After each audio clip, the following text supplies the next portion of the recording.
तो कोरोना के वैक्सीनेशन का अभियान देश भर का सबसे बड़ा वैक्सीनेशन अभियान है। इसमें केंद्र सरकार के अलावा सभी प्रदेश सरकारों पर भी इसको लेकर बड़ी जिम्मेदारी है। 16 जनवरी से इसकी शुरुआत हो रही है। इसी को लेकर न्यूज़ 24 ये वैक्सीन कॉन्क्लेव कर रहा है, जिसके जरिए हम हर प्रदेश में वैक्सीनेशन से जुड़ी सभी अहम जानकारी आप तक पहुंचाने की कोशिश कर रहे हैं। और इसी सिलसिले में इस वक्त मेरे साथ जुड़ रहे हैं दिल्ली के स्वास्थ्य मंत्री सत्येंद्र जैन जी। सत्येंद्र जैन जी, बहुत बहुत स्वागत आपका। नमस्कार जी। नमस्कार जी। तो देश की राजधानी में वैक्सीनेशन की क्या प्रक्रिया रहने वाली है, इसको लेकर प्रशासन के स्तर पर क्या क्या चुनौतियां हैं और इससे निपटने के लिए क्या क्या तैयारियां की गई हैं, जानेंगे खुद राजधानी के स्वास्थ्य मंत्री सत्येंद्र जैन जी से। तो सत्येंद्र जैन जी, मेरा पहला सवाल आपसे यह है कि जरा आप बताएं दिल्ली वालों को सर कि क्या कोरोना की वैक्सीन दिल्ली वालों को फ्री में मिलने वाली है? कुछ ऐसा प्लान दिल्ली सरकार का? देखिएगा, अभी फर्स्ट फेज में सभी हेल्थ केयर वर्कर्स और फ्रंटलाइन वर्कर्स को लगाई जा रही है। उसके बाद 50 साल से ज़्यादा के जो लोग हैं उनको, और प्लस 50 साल से कम जिनको कोमॉर्बिडिटीज़ उनको लगाई जाएगी। मुख्यमंत्री अरविंद केजरीवाल जी ने कल कहा है कि भाई केंद्र सरकार को सभी को फ्री में देनी चाहिए। अगर वो नहीं देंगे तो फिर दिल्ली वालों को तो हम देंगे। नहीं सर, अगर केंद्र सरकार इसको लेकर के इनिशिएटिव नहीं करती, क्योंकि आपने भी कहा है सर कि आप केंद्र के जवाब का इंतजार कर रहे हैं, खुद आपका यह बयान था। अगर केंद्र सरकार की तरफ से इस पर कोई इनिशिएटिव नहीं लिया जाता है तो दिल्ली सरकार अपने स्तर पर कुछ इसको लेकर के कदम उठाएगी? स्वास्थ्य मंत्री के तौर पर आप इसको कुछ बता पाएंगे सर? नहीं, मैंने बताया कल मुख्यमंत्री जी ने कह दिया है कि अगर केंद्र सरकार नहीं देगी तो दिल्ली के लोगों को दिल्ली सरकार देगी फ्री में। ठीक है। और सर इसके अलावा तो हम ये भी है कि एक अहम सवाल ये भी कि पहले चरण में स्वास्थ्य कर्मियों और फ्रंटलाइन वर्कर्स को ही टीके लगेंगे, ये तो आपने भी साफ कर दिया है, लेकिन इसे क्या और व्यापक किया जा सकता है? आम दिल्ली वालों को भी इसकी सुविधा क्या पहले फेज में मिल सकती है? कुछ ऐसी प्लानिंग या रोड मैप? नहीं, ये जो पूरा प्रोटोकॉल बनाया गया है केंद्र सरकार ने सभी राज्यों के लिए सेम बनाया है कि सबसे पहले जो हेल्थ केयर वर्कर्स हैं उनको लगाई जाएगी, उसके बाद फ्रंटलाइन वर्कर्स को लगेगी, और ये पूरा कंप्लीट होने के बाद तब उसके बाद आम जनता को लगाई जाएगी। जी चलिए, लेकिन ठीक है सर, पर एक और अहम सवाल यह है जो दिल्ली वालों से ज्यादा एनसीआर के लोगों के जहन में है कि क्या दिल्ली वालों के साथ साथ, हालांकि ये अगले फेज में ही होगा इस पर काम, लेकिन इसके साथ साथ क्या एनसीआर के लोग भी दिल्ली में आकर वैक्सीन लगवा सकते हैं? उन्हें क्या इसकी सुविधा देने की बात की जा रही है? इस पर कुछ विचार हो रहा है? भाई हमने तो पूरे देश के लिए कही है। अरविंद केजरीवाल जी ने 2 दिन पहले भी कहा था, कल भी कहा था कि केंद्र सरकार से हमारी मांग है कि भाई पूरे देश में सभी को फ्री लगाई जाए। एनसीआर की नहीं, पूरे देश की बात कर रहे हैं। ठीक है सर, ठीक है। खैर, लेकिन अब मैं आपसे ये जानना चाहूंगा सर कि कोरोना के वैक्सीनेशन से जुड़े इस बेहद अहम और बड़े अभियान को लेकर के दिल्ली में तैयारियां क्या क्या की गई हैं? दिल्ली के अंदर देखिए, फर्स्ट फेज में जो 16 तारीख से स्टार्ट होने जा रहा है, 81 सेंटर्स में वैक्सीनेशन स्टार्ट की जाएगी, लगाई जाएगी। एक सेंटर पर 100 जो हमारे हेल्थ केयर वर्कर्स हैं उनको लगाई जाएगी, यानी 8100 लोगों को एक दिन में लगाई जाएगी। और जो ये वैक्सीनेशन होगी Monday, Tuesday, Thursday and Saturday, सप्ताह में 4 दिन होगी। और 2 दिन जो हमारे होते हैं बुधवार और शुक्रवार, वो जो नॉर्मल वैक्सीनेशन के लिए होते हैं, इसलिए उसको नहीं रखा गया है। तो वीक में 4 दिन होगा और 81 सेंटर्स पे इसको स्टार्टिंग में लगाया जाएगा। हमने तैयारियां इसके हिसाब से नेक्स्ट लेवल पे इसको 200 सेंटर पर हम लेके जाएंगे, और जब पब्लिक के लिए स्टार्ट करेंगे तो लगभग 1000 सेंटर्स की हमने तैयारी की है। पब्लिक के लिए 1000 सेंटर्स पर ये होगा, लेकिन सर इसको लेकर के एक रोड मैप भी तो तैयार होगा, क्योंकि देखिए कुछ राज्य तो ये तक बता रहे हैं कि बाकायदा अलग से मैसेज भेजा जाएगा वैक्सीनेशन को लेकर के, जिसको मैसेज मिलेगा उन्हें अपना पहचान पत्र दिखाना होगा। कुछ इस तरह की प्रक्रिया क्या दिल्ली में भी अपनाई जाएगी? जी, जितने भी हेल्थ केयर वर्कर्स हैं और फ्रंटलाइन वर्कर्स हैं उनका रजिस्ट्रेशन हो चुका है और अभी भी रजिस्ट्रेशन चल रहा है।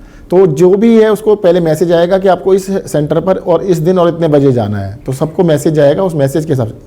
और जो पब्लिक की रजिस्ट्रेशन की जाएगी उनको भी एक को अलॉट किया जाएगा, स्पेसिफिक सेंटर और स्पेसिफिक डे अलॉट किया जाएगा, और उनको वहाँ पर जाके लगवाना होगा।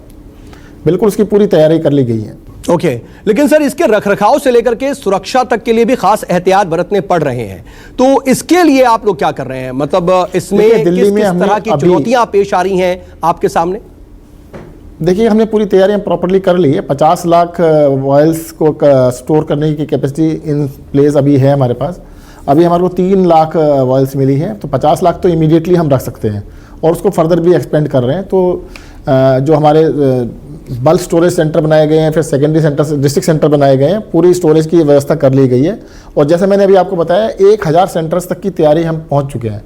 तो जैसे ही हमारे को वैक्सीन मिलनी स्टार्ट होंगी तो उसको उसी हिसाब से हम तेज़ी से बढ़ाते जाएंगे, लगाते जाएंगे। ठीक है, लेकिन सर जैसे इसको क्या किस तरीके से अमल में लाएंगे आप? जैसे आप अभी 81 से 1000 सेंटर्स तक की बात कर रहे हैं। जैसे दिल्ली सरकार तो वैसे ही मोहल्ला क्लिनिक के जरिए हर एक जगह पर अपनी मौजूदगी दर्ज करा करके लोगों तक स्वास्थ्य सुविधाएं पहुंचाने की कोशिश करती है। तो क्या मोहल्ला क्लिनिक वगैरह को भी इससे जोड़ा जाएगा, इस वैक्सीनेशन प्रक्रिया से? क्या इसकी चेन जोड़ी जाएगी?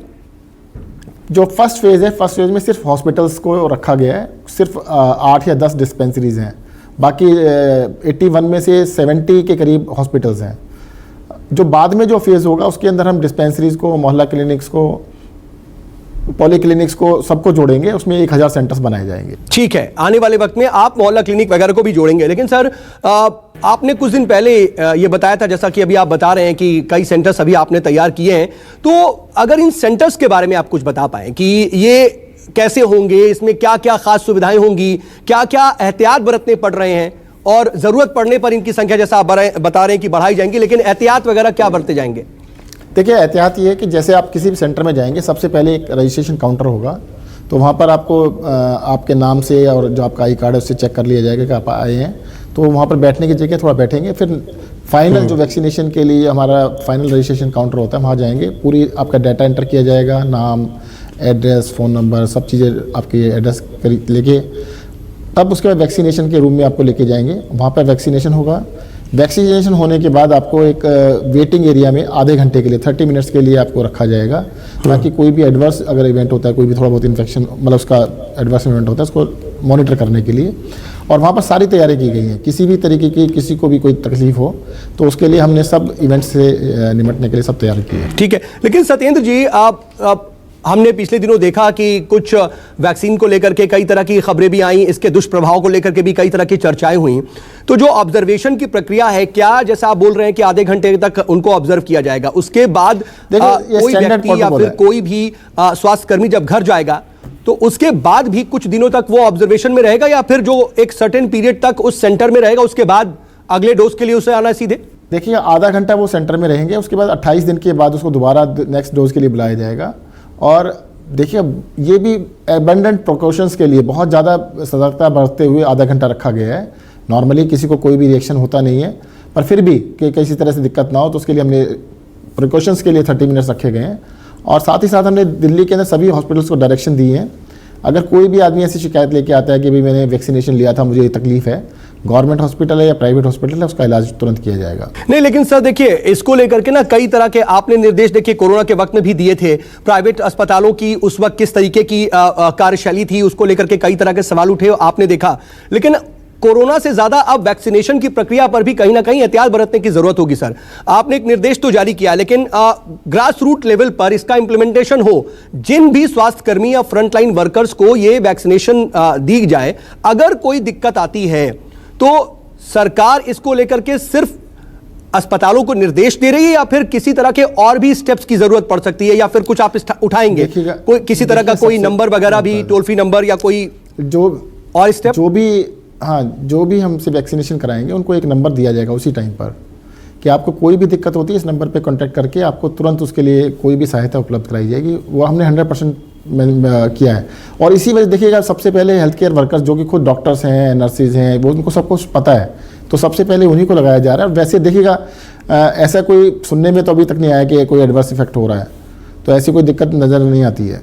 ओके, लेकिन सत्येंद्र जी, एक और स्थिति और बहुत अहम है, क्योंकि जो दिल्ली वाले आपको सुन रहे हैं वो ज़रूर कहीं ना कहीं उनके मन में ये बात होगी कि पहले फेज में तो देखिए फ्रंटलाइन वर्कर्स और स्वास्थ्य कर्मियों को लग रहा है, उनको अगली डोज जो है वो मिनिमम 28 दिन बाद देनी है, कम से कम 28 दिन बाद उनको अगली डोज दी जाएगी, ज़्यादा से ज़्यादा 6 हफ्ते बाद। यानी कि अगले 28 दिन तक तो कम से कम आम लोगों के लिए शायद दूसरा चरण नहीं शुरू होगा। तो फिर आम लोगों के लिए वैक्सीनेशन की प्रक्रिया कब तक शुरू हो सकती है, इसके बारे में अगर कुछ आप बता पाए। देखिए, अभी डेट बताना बहुत मुश्किल है, क्योंकि ये सब कुछ डिपेंड करता है कितनी डिलीवरी आ रही है। अभी वैक्सीन की डिलीवरी मैंने जैसे बताया था, दिल्ली को 3 लाख वैक्सीन अभी मिले हैं, और हमारे जो health care workers and frontline workers हैं उन्हीं की संख्या 5 या 6 लाख बनती है। तो 6 लाख के करीब तो उनके लिए हमारे को चाहिए, 12 लाख डोज चाहिए उनके लिए, 6 लाख फर्स्ट डोज और 6 लाख 12 सेकेंड डोज। तो अभी डेट फिक्स करना बहुत मुश्किल है, और जैसे जैसे डिलीवरी आएगी तो उसके हिसाब से उसको बढ़ाया जाएगा। हमारे यहाँ पे अभी 81 सेंटर्स बनाए गए हैं, जैसे डिलीवरी बढ़ेगी तो फिर हम पहले 200 सेंटर करेंगे, फिर 1000 सेंटर पे लेके जाएंगे इसको। मतलब आम लोगों को थोड़ा इंतजार और करना पड़ेगा, लेकिन फिर भी उम्मीद तो है आप लोगों से। लेकिन सर एक चीज और है, अगर हम दिल्ली की जब बात करते हैं तो दिल्ली के देखिए तमाम बॉर्डर्स पर किसान बैठे हुए हैं, एक बड़ा आंदोलन चल रहा है, वैक्सीनेशन के रखरखाव की बात भी है, उसकी सुरक्षा को लेकर के भी कई तरह के एहतियात बरते जा रहे हैं।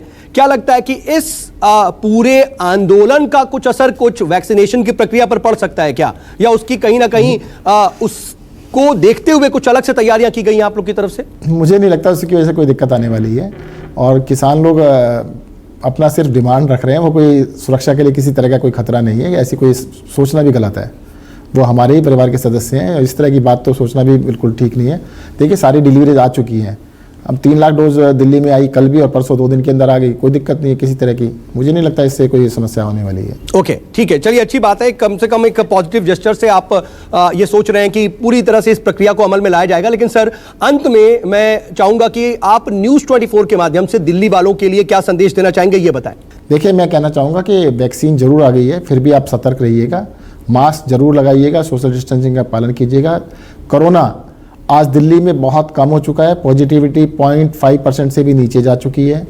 अभी जो आज की डेथ हैं सिर्फ 4 डेथ हुई हैं, जो कि पिछले 9 महीने में सबसे कम है, तो काफ़ी हद तक कोरोना कंट्रोल में। उसके लिए सारी दिल्ली के लोग और उसके लिए काफ़ी उनको मैं बधाई देना चाहूँगा कि पिछले 2-3 महीने से मास्क लगाने का अभियान जो चलाया था उसको बड़ा शिद्दत से पालन कर रहे हैं। हमारे health care workers, frontline workers ने बहुत अच्छा काम किया है। सभी लोग अभी सतर्क रहें, ख़त्म नहीं हुआ है, देखिएगा ये लौट के आ रहा है। अभी तक 3 लहर दिल्ली में आ चुकी हैं, 3rd वेव अभी बिल्कुल लगता है कि ख़त्म हो रही है, पर फिर भी सतर्क रहने की आवश्यकता है।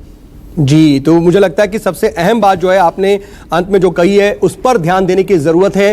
डॉक्टर सत्येंद्र जैन आप हमारे साथ जुड़े और हमें वक्त दिया, इसके लिए आपका बहुत बहुत शुक्रिया। तो दिल्ली वालों को कम से कम जो आम जनता है उनको भी कहीं ना कहीं कुछ और इंतजार करना पड़ेगा वैक्सीनेशन के लिए, लेकिन ये अच्छी बात है कि अब इसकी प्रक्रिया शुरू हो रही है, सरकार पूरी तरह से तैयारी भी कर चुकी है और स्वास्थ्यकर्मी और तमाम जो फ्रंटलाइन वर्कर्स हैं उनको टीकाकरण किया जाए, उसको लेकर के पूरा रोड मैप तैयार है। आने वाले वक्त में आम लोगों के लिए भी तैयारी होगी, लेकिन जाते जाते जैसा कि सत्येंद्र जी ने कहा कि कोरोना भी खत्म नहीं हुआ है, वैक्सीनेशन की प्रक्रिया तो शुरू हुई है लेकिन कोरोना खत्म नहीं हुआ है, इसलिए उसको लेकर के एहतियात जरूर बरतें। बहुत बहुत शुक्रिया डॉक्टर सत्येंद्र जैन हमारे साथ जुड़ने के लिए। नमस्कार, मैं हूं मानक गुप्ता। अगर आपको हमारा ये वीडियो पसंद आया हो तो इसे लाइक और शेयर जरूर करें, और हां, हमें सब्सक्राइब और फॉलो करना ना भूलें ताकि आप देश और दुनिया की कोई खबर मिस ना करें। तो जुड़े रहिए हमारे साथ और देखते रहिए न्यूज़ 24।